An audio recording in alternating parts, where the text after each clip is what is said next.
Hey guys, welcome back to my channel. This is one half of my final challenge for Altenew's Educator Certification Program. Now, if you're wondering what that is, I do recommend you Google it or click on the link to my blog in the description. So let's get started. I'm going to go through 5 cards in this video plus the packaging. Right now we're going to start with card 1, and I actually got inspired for this card from another Altenew video. And it's actually a full stamp set that Altenew sells. I don't have that stamp set.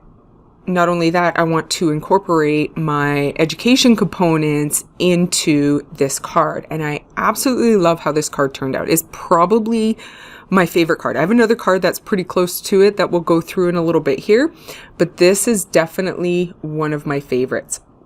So what I've done is I've taken one of my circle dies and I've cut myself a mask. And you can see here, I'm just putting down all of my layers, and I'm using my Stamparatus tool, which is a great tool when you have this many layers, because you can always go back and redo that one stamp with that one layer. As long as your piece of paper doesn't move, you shouldn't have a problem lining everything up. I will admit, I rearranged. I pretty much used almost every layer only once. Anyways, okay. So you can see I'm doing, I believe I'm on the 4th layer here. Technically there's 5 layers in this stamp set.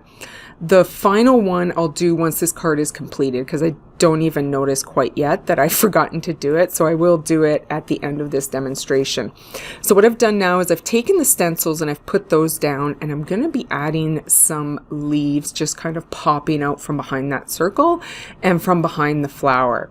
Now with stencil, and it's pretty much any stencil that you use, if you don't place that stencil in the right spot, you almost always don't get right up to that edge. So I take a little bit of my ink and I wet my brush and I just bring a little bit of that ink to paper just to fill in that gap.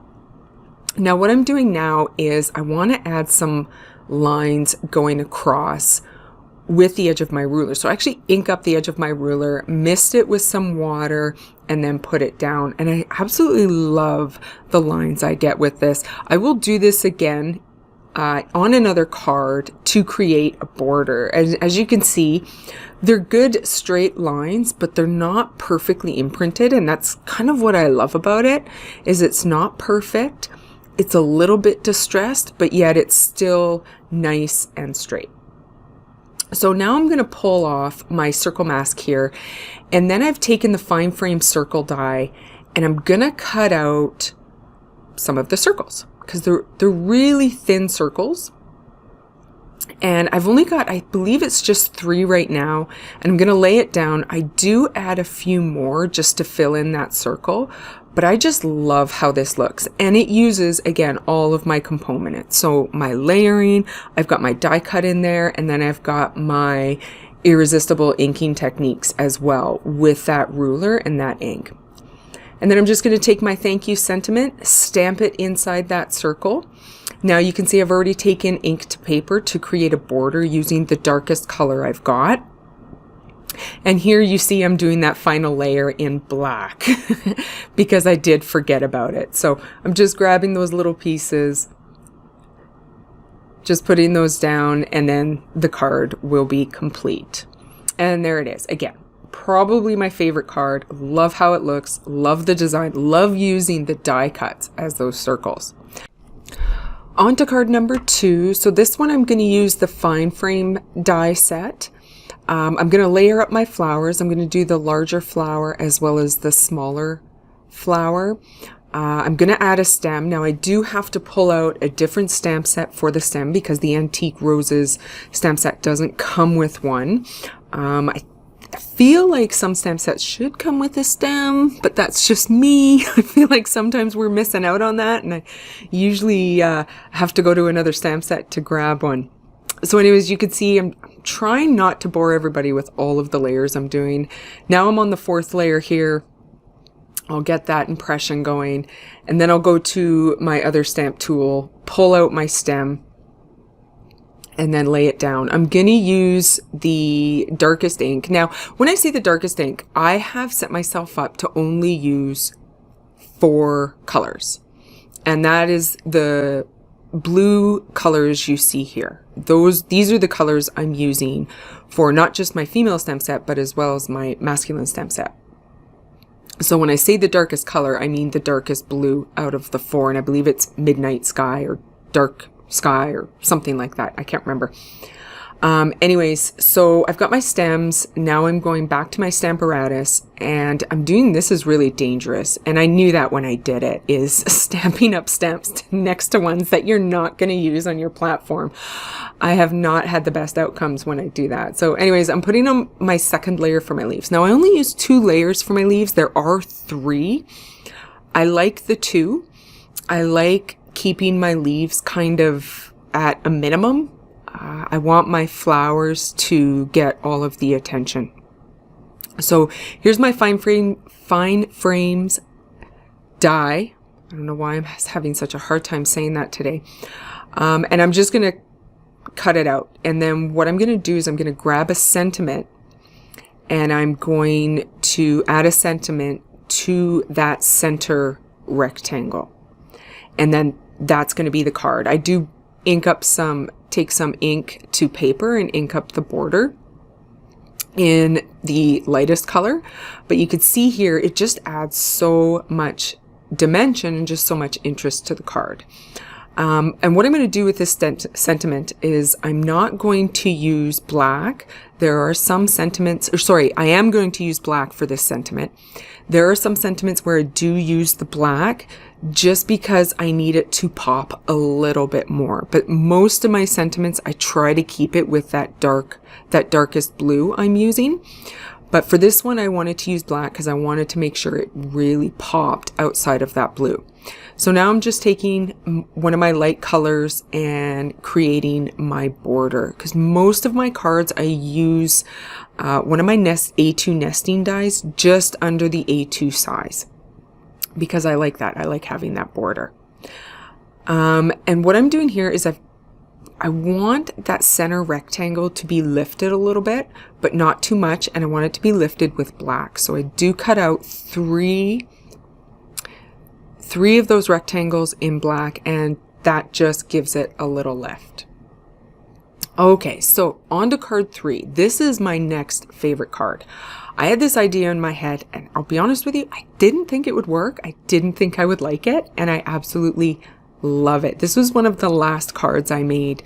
So I'm going to do my flower. I've got the largest flower out of the set. I'm going to do all of the layers. It's going to be a real kind of a standalone flower. It's going to get all of the attention, and I want that bud to get all of the attention. And I am going to bring in that circle frame die again. And my plan is I wanted almost like a halo with that circle die. And we'll get to that as soon as we go through all of these layers. Now we've got the 4th one there. We just need one more, and that's the 5th one. And I do the 5th one in black every time because that blue is so dark. I'm not sure there's anything darker. So a black really, really works well with this. So here's my stem. I'm going to do a leaf as well. Again, only using 2 layers and using the darkest colors as well, because again, I don't want my leaves to get too much attention. I want all of my attention on my flower. And when I come in with that die cut to give that halo effect, it really brings your attention to that flower. Now, before I do that, if you remember about a card ago, I was doing those lines with the edge of my ruler, and I'm going to do that again. I'm going to give this a little bit of a border, but what I'm doing is I'm measuring each end so I can ensure I'm straight across and it's even all the way around. So again, you can see here, really simple, but I love the look. I love that it's a perfectly straight line, but yet almost like a distressed border. I really do like it. It just adds that little bit of interest. So I've cut out my fine frames die, and again, I'm using the darkest color in my set. And then I'm going to take my flower die and I'm going to die cut that. and remove that. And you have to be really careful here because there are some teeny tiny pieces. I'm actually pretty sure there's a teeny tiny piece there that I didn't use that should probably go up at the top. I'm really not too sure. I think I just missed it at the time, but I do have this teeny tiny piece because these really do fall apart. So I've got everything kind of taped together. I'm gluing it up and then putting it down. And again, it's just like this halo over the flower. I absolutely love it. It's one of my favorite flowers. I was really surprised that this idea came to life so easily and it looked as good as it did, because I was a little worried that it wasn't going to look right, but it does. I think it looks amazing. And then again, just a simple sentiment on the bottom right there, and it just puts this card together. It's just beautiful. So that's it for this one. We're going to move on to number 4. As soon as it comes up here, there we go. Number 4. So I went back to basics with this one. Simple window card.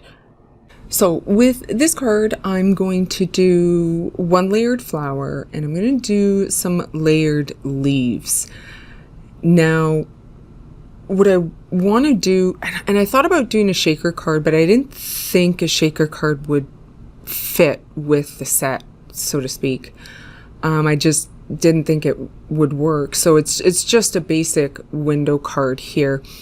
And what I did is, and I did this off camera, I don't show it on camera, is I actually inked up the background of a piece of cardstock, and then with that Dark Night, yeah, I pulled it out and I took a look, so I don't have to add another note to this video on what that stamp color is called. It's called Dark Night.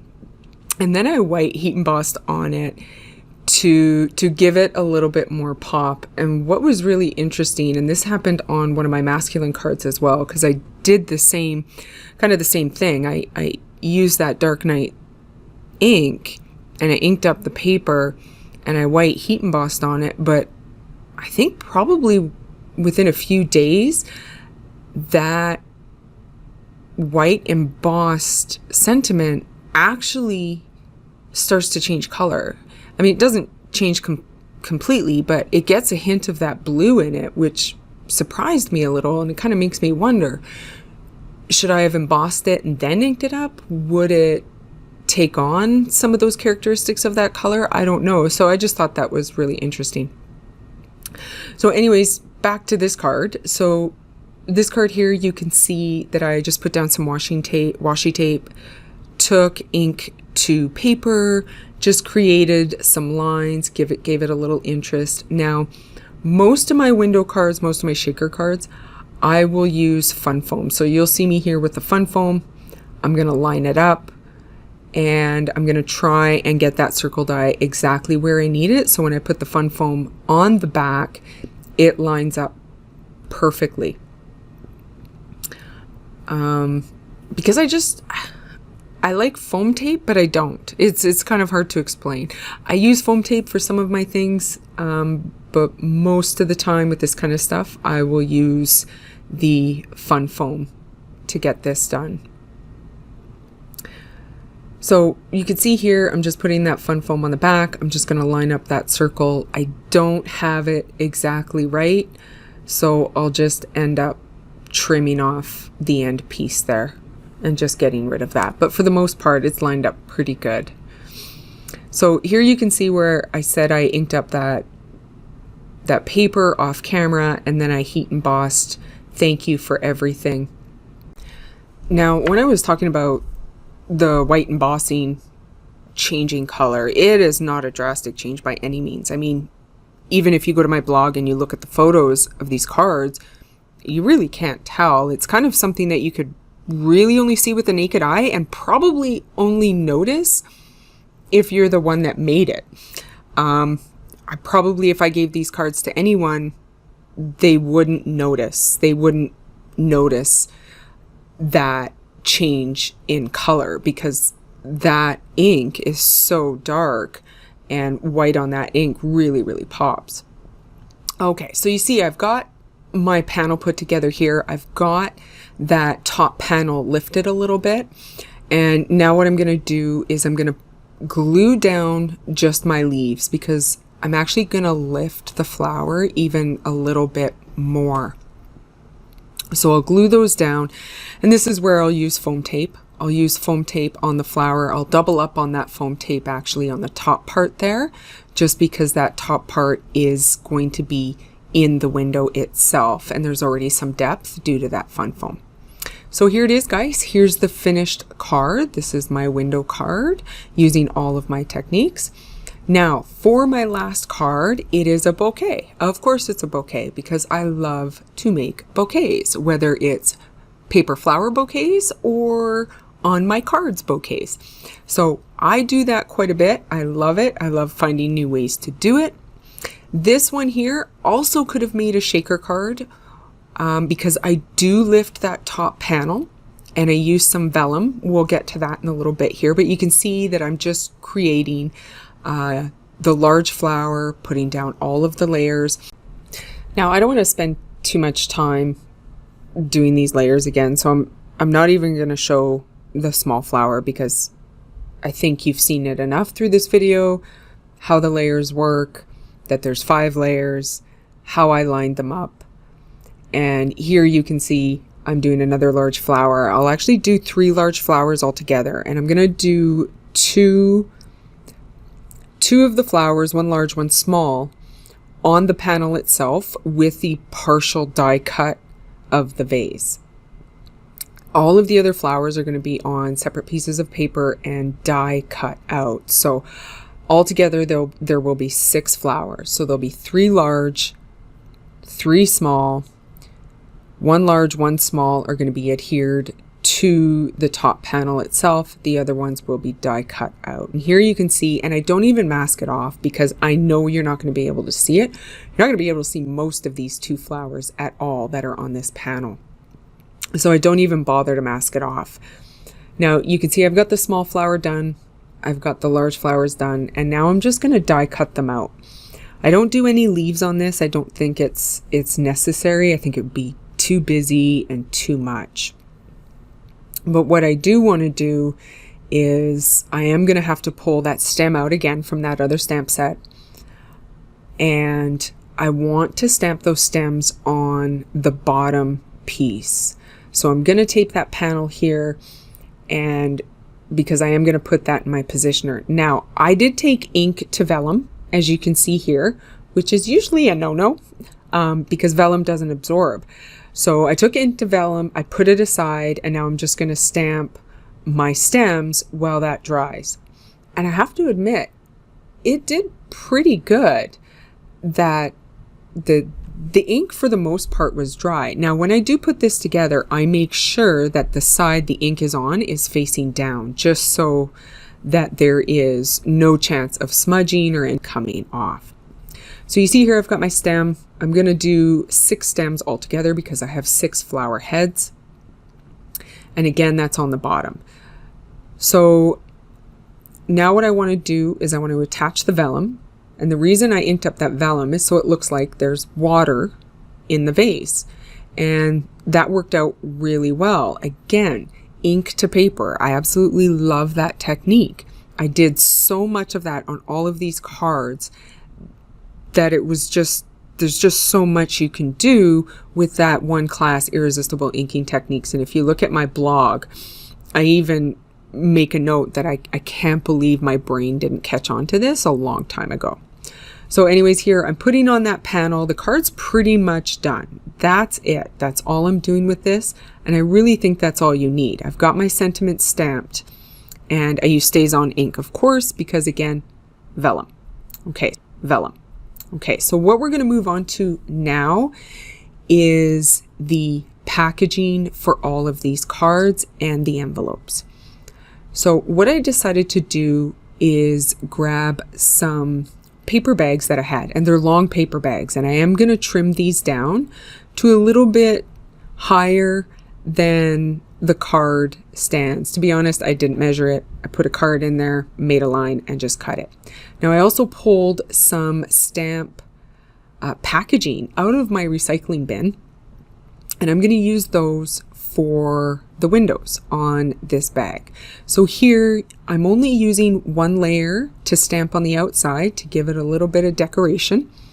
And I have to say I had to really press down because there's some creases in these paper bags that the ink just doesn't touch. The stamp just doesn't touch it. So you could see me pushing down on there quite a bit. And again, the stem, no leaves, nothing like that. I like to keep it super simple. Now, I come across a problem here. So I get that, and you can see that, oops, I cut out the sides of those bags. And for a little bit, I was like, I'm going to have to start over again and rethink this, do a smaller circle or pull that out. And I thought, you know what? Never mind. I'm going to grab some of the edge off of those stamp packaging and just make it window. So I've got windows on the side of my bags as well as the front of my bags. And I was a little worried about putting this all together inside those bags, but everything fit beautifully. Everything went together beautifully. I did this for the men's cards as well, and it just went really smooth. And I think those windows on the side are super cute. So you could see there, if you look inside, you can see that I've got, and it's already edged because I did take the edge of that stamp packaging and used those folded edges as part of my fold. So now I'm going to take ink to paper again, just to draw a little line, just to give it a little bit more interest, just across the bottom of the bag. And that will pretty much be it. I'm going to make sure I cover up my flower so I don't get ink on my flower, because knowing me, I probably would do something like that, and I have no interest in starting over again. And there it is. So I punched some holes on the top, put some ribbon through, and tied it up. And again, you can see through the front, you can see through the sides. You can't see much through the sides, and on the back you can just see the side of the envelope, the back side of the envelope. Now of course you could put another card back there and really kind of give it some pop. That's it for the feminine cards, guys. You can check the description for a link to the blog post as well as the masculine cards. Take care.